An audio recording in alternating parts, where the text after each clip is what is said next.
Hi friends, ఇవాళ నేను సాంబార్ చేస్తున్నాను. దీనిలో ఆవాలు, జీలకర్ర, శనగపప్పు, మినప్పప్పు, ఎండుమిర్చి వేయాలి. ఎల్లిపాయ, కరివేపాకు వేసుకోవాలి. ఇవి ఫ్రై అయిన తర్వాత కొంచెం ఇంగువ, అల్లం వెల్లుల్లి వేసుకోవాలి.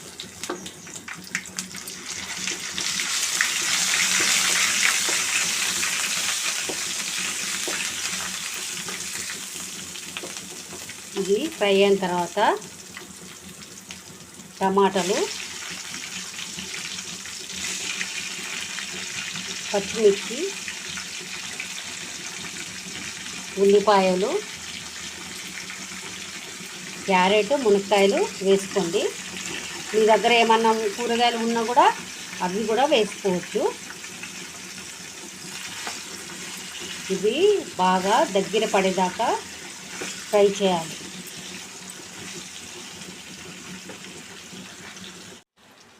దీనిలో ఇది వేగిన తర్వాత ఉప్పు, కారం వేసుకోవాలి.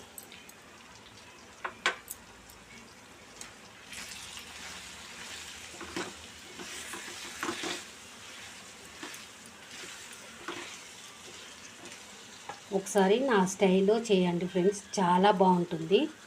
మీరు మళ్ళీ మళ్ళీ చేసుకుంటారు.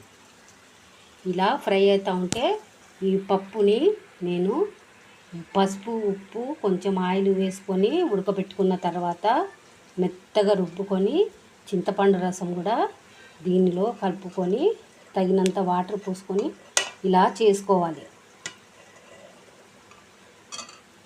ఇది కొంచెం ఉడకడానికి కొన్ని వాటర్ పోసుకోవాలి.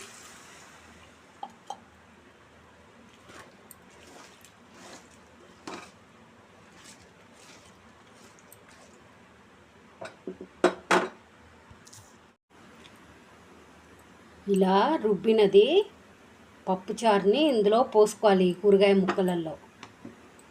ముక్కలలో పోసుకొని తగినంత పులుపు చూసుకొని వాటర్ పోసుకోవాలి. టేస్ట్ చూసుకొని సాల్ట్ వేసుకోవాలి. తర్వాత కొత్తిమీర, కరివేపాకు వేయాలి. సాంబార్ పౌడర్ వేసుకోవాలి.